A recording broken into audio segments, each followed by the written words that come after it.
G'day, I'm Joel Rasmussen from Fight News Australia, and today I am joined by Kaleb Rideout. Caleb, thank you very much for joining me today.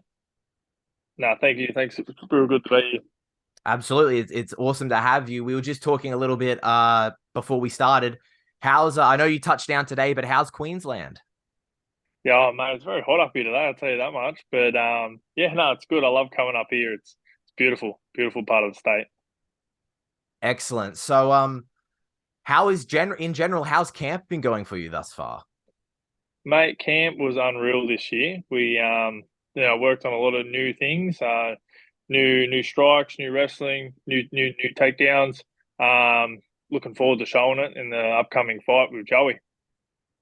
So I want to start off the interview by saying I want to say a huge congratulations to you on becoming a father late last year. Uh, Thank you so much. Thank you. Absolutely. And I want to know, I know you haven't fought since then, but I know a lot of people talk about that shift that, becoming a parent does. How has even training been now that you're a father? Mate, not much has really changed. I have a really good partner. We obviously take turns in looking after the child. Like she's into horse riding, so I look after her then, and when I train, she looks after her. So just good balance we got. Uh, I saw as we talked about just a little bit off air, the families come up with you. You're very much like a family man. I've heard you talk about Yeah, having your family in your corner. How do like now your little girl's gonna be there. Does that put like another yeah, level of it into your head, or how does that affect your mentality going in? mate. It is unreal just to have her up here. It's always good having family in your corner. Like I've got my best mate in my corner. And he knows a little bit about fighting, but I like having him in there too because it gives me a laugh. But yeah, knowing my daughter's up here to support me is it's incredible. Like it just puts that extra fire in the belly. Along with having the new family in, this is your first camp as defending champion. This is your first camp Mm. since winning the belt. Does that change anything at all? Is it different being kind of on the other side of that title picture? Not really. Like in my eyes, still, it's like I've got the title, but the belt's still up for grabs. So it's pretty much 50-50. So I got to make sure I get that belt. So if anything, it just motivates me even harder to train because it's like got the belt before, I need to get it again. So I got to train even harder. And Joey's a really good opponent. So not taking him lightly at all, and more prepared for this fight than any fight that I've ever been in. Talking just then, facing Joseph Luciano. I saw you put out a statement recently from another interview where you said you've been chasing this fight for a while. And I was wondering, what about Joseph has been what you've been chasing? Well, see, we were supposed to fight in Hex about 2 years ago. But he pulled out. He said because I was running off another fight, it was too risky for him. And I just sort of thought, well, you got to take a fight, got to take a fight. So ever since that moment, I've been watching him come up the ranks, and I know vice versa, he's been watching me come up the ranks. And Joey's probably pretty much like one of the best welterweights in this country at the moment, and I'm the best welterweight in this country, and I'm going to prove it. So by chasing this fight, I'm going to prove it. Looking back at how you got into the fight game, you used to play some rugby league, and then you kind of Yeah, got into fighting in the off season. yeah. What point into your training did you go, I'm going to drop the rugby league and go all in on fighting? And then when did you go, all right, I can really step in there and make a run? Yeah, well, my first gym that I saw, I was there for 6 months. It was local from my house. It was at IMC in Kemps Creek, and they do a little in-house comp thing, and I jumped in it. Like first MMA fight, like it was headgear, it was shin pads, it was the whole 9 yards, and just that moment of looking at the opponent fighting it, it just hooked me. So I went to my coach of football, and I was like, "Oh, I don't have the passion for this anymore. I like I like actually punching people in the face." So and vice versa. So, which separates me from most because I don't go in there. I like to get hit. I like to get bounced around a bit. It's fun. It's the whole point I do it. At the top of the interview, I said you're a lovely family man, and now you're like, I like punching people in the head. Well, it's a different side of me that you see when I'm with my family. I'm a little bit more loving. Absolutely. It's the dichotomy of a fighter. Nicest people in the world, Yeah, also like killers. yeah, lunatics. Yeah, who'd want to do Yeah, this? exactly. Talking about that love for fighting, just before COVID, there was a run you went on where there was 3 fights in 6 months, two of which were like, I think it was nearly a month or a 2 month period. What does that like do to a fighter, both for your body, but then for your mentality, where you're in like a formative stage of your career? Well, see, the funny thing, you got to take a step back a little bit further than that. So before pre-COVID, I was 2-2 as a pro. I've said this in a few other interviews. I wasn't sure, if this was still like for me because I was 2-2. You know, I got lucky with COVID. I took some time off and prepped myself mentally, more mentally than physically. And then as soon as COVID ended, and there was that little space that you brought up with those 3 fights back to back to back, man, I went in and I knew I wanted it then, and I didn't know whether the borders were going to shut down again. So as I said, I just went back to back to back and got my passion back, and here I am now, the eternal welterweight champ, first defense, hopefully UFC. I was going to bring up then your time off just before and then through Yeah, COVID. I'll beat you to the punch. Yeah, exactly. As we said, bit of So, a experienced media member. You've yeah, done interviews so before, not your first rodeo. exactly. Um, but to go from what happened exactly in that time off? Like you talk about that, it was a lot of mental preparation. Like, was there specifically like a switch that flipped, or like what did you go to go, let's really make this run and now go on a 5 fight win streak? It's hard to explain. I've done a lot of research. I've done a lot of research on some motivational speakers. I've done mainly where I sat was in the military with the Navy SEALs and the SAS. I was reading all their stuff and all their mentality and pushing themselves to the next level and how bad they want it is for if they want to be in, they got to push themselves to the next level. And then I sort of sat back myself and I asked myself the important question is, do I want to be in it? Do I want to be eventually the world champion? And I've gone, yep, I want it. So I said to myself, I was like, right, let's prove it. So I literally put on my shoes and I just started running at one point, and I didn't stop. Like I just didn't stop running. I think I ran up at about like 25 Ks or something. And when I got home, I knew straight from there, I was like, I want this. I want this. And then I kept training, pushing myself to next levels with everything, just mentality. If I felt like I couldn't go any further, I'd push myself that bit further. And then as soon as I felt like I couldn't go that further, I'd push myself some more. And all that in my time off with my mentality. And by the time I come back, I was reinvented myself. I feel like I fell into my true form of the crazy horse and just pushed myself to that new limit. So then you come back from COVID, you go on that 3 fight 6 months, like bang, bang, bang, back to back to back. Mm. But Yeah. I've heard you. Well, Sorry, continue.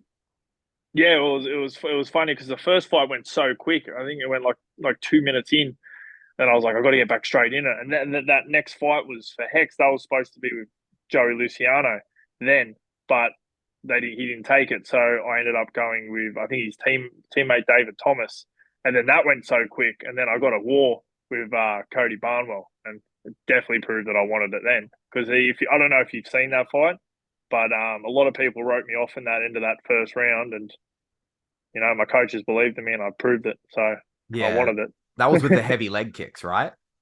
Yeah, he fucking destroyed my leg. Yeah. that first kick, you can see, he hit my nerve and it just went numb straight away, and I was like, oh, I'm in trouble here. So do you think that mental fortitude is what allowed you to just keep going and keep pushing? Yeah, 100%, 100%. I knew I had another leg, so it was all going to be good. Uh, I've heard in you spoke about before, yet again, very family driven man. Now it's rather than necessarily go on those kind of like let's do 3 fights in 6 months. After a camp, after a fight, you'll kind of take some time off. You'll be able to spend Yeah, time with your friends and family. When you're having such success in a short period, but then you continue to have that success when you can take that time off. What does that do for the mentality? Like how beneficial is it for you to take that time off? mate, I love that time off. That time off is the best. Like, and I'm just going to say it's the best. It works for me. This might not work for other fighters. I know fighters that turn up to the gym the next day after a fight and want to keep pushing their bodies to the thing. But the thing is, for me, is like I've done that. I've done that throughout my whole amateur career, and it burnt me out in a sense to the point where I done so much training that I actually wasn't benefiting myself. So I noticed after I started to, take a moment away from the sport, not too long. Like I always come back. Like maybe I always take a month to myself or something after a fight.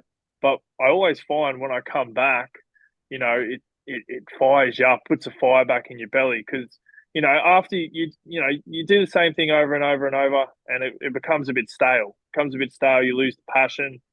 You have a bit of a break of something for a bit, and then the fire is still there. And the fire is always burning in my stomach when I come back. Uh, the name we mentioned before you mentioned it, Crazy Horse. You've mentioned in your amateur career a wild fighting brawler kid that Yeah. that that style, and you mentioned it even earlier, saying you like to get a bit rough in there. But even then, we've seen that develop into Mm. a well-rounded martial artist, not just went from almost brawler to striker. If the difference Yeah. between those. When did you feel that happen? Was that something that you did mentally to go, I'm now gonna stay on my feet, but try and put it together more as a martial artist, or was that just coming with skill? Mate, I would say it'd come more over with time. So the way I fight now is the way I used to spar my whole when I walked into the gym. I'd always throw something outlandish, but I call it stage fright. So you go into the cage for the first time and you get hit for that first time and you lose everything you've been practicing, you've been learning. So throughout my whole amateur career, everyone saw me as a brawler because I get hit in the head and go, right, let's go. But in the gym, I'd be striking and doing all the sorts of these cool stuff. I would say it's sort of when I got comfortable in the cage when I was pro. When I come back after 2 and 2, I got real comfortable in the cage and started letting my true self out in a sense. And yeah, just over time, it's just I'm I'm in it. Showtime, ready to go. Now that you're, I don't want to say now because it sounds as if you weren't training it before, but now that you're that fully level of comfortable and you're becoming that more well-rounded and you can not just achieve it, but then put it out there, that stage fright, as you put it, is gone. Mm, mm, mm, How much grappling do you actually train? Because I don't think it's any secret that you're a fan of striking. mm. Yeah. Oh, I'm a fan. I'm a fan of striking, and the reason I do striking is because it's entertaining. And if you know me, I try and entertain the crowd. I try and make it worth your money's worth. You buy tickets, it's expensive. Or you buy it online, watch it, it's expensive. So I try and you know make it worth it. But strike with the grappling and wrestling, like I've been I've been grappling and for ages since I started. Wrestling all the time. I'm wrestling with the Commonwealth Games. Jaden Lawrence right now. He's been my coach throughout this camp with my wrestling. That's skyrocketed. But yeah, I would it's all the time, mate, all the time. And the thing is, I'm really looking forward to this fight too because I know Joey's not going to want to strike me. He'll want to try and take me down, and the fans will actually see that my wrestling game and my jiu-jitsu game. So it's going to be good. That leads perfectly into my next question. Joey's got a striking background, but he's also got 4 submission wins. You yourself have got 4 KO wins. Hmm. But you've got that, you've been grinding on that wrestling and that grappling. Both of you very accomplished fighters. How do you see this fight playing out? I see this fight playing out. I reckon he's going to come at me hard in the first round. He's going to try and finish me, but I reckon I'm going to catch him. Whether I catch him earlier or in the later rounds, but just to be safe, I reckon knockout third round, just for a laugh. Just for a laugh, just casual for a just, laugh. just for a laugh, just for a laugh. So this for you is neutral territory. I heard you talk about before fighting in Melbourne, where the crowd was very pro Melbourne, and they were getting raucous and crazy. But Joseph's from Victoria, you're from New South Wales. This is a neutral territory. How much does that crowd kind of affect you at all, or do you just try and tune it out? I'm definitely a crowd pleaser. I like to hear the crowd. But no matter if they're loud, they're screaming, or they're quiet, I'm focused. I'm ready to go. I like it when they're loud. I try and purposely get them loud. But it doesn't affect me at all. I assume it's better when they're loud in favor of you than loud going for the other guy. I like going down and making a trip down to Melbourne. I heard I'm very, very fond down there. Everyone loves me apparently. But nah. I like a good crowd. The word maybe notorious, maybe what you're looking for. Yeah. I finished two of their boys down there, and I don't think they like me that much. Well, it's the name of the game. You can't be that mad when it's impressive. Yeah, no, exactly. You mentioned it before about, this jump may be coming. Your goal is to become a world champion on the world stage. Do you think after a defense, the UFC could come a knocking on the door? Well, I'll leave that all up to my management, Phoenix Sports Management. So, they're saying they've got some really good things for me in the pipeline. So we'll see. Like, it's exciting, the future, what's coming. So I'm keen to get through this fight, focused on this fight right now, and I'll let my management team worry about that. But hopefully some good news. This is your last fight on your eternal contract. Either way, if necessarily a UFC jump didn't necessarily work out, would there be other options you could look at, whether that be on the world stage or even in Australia?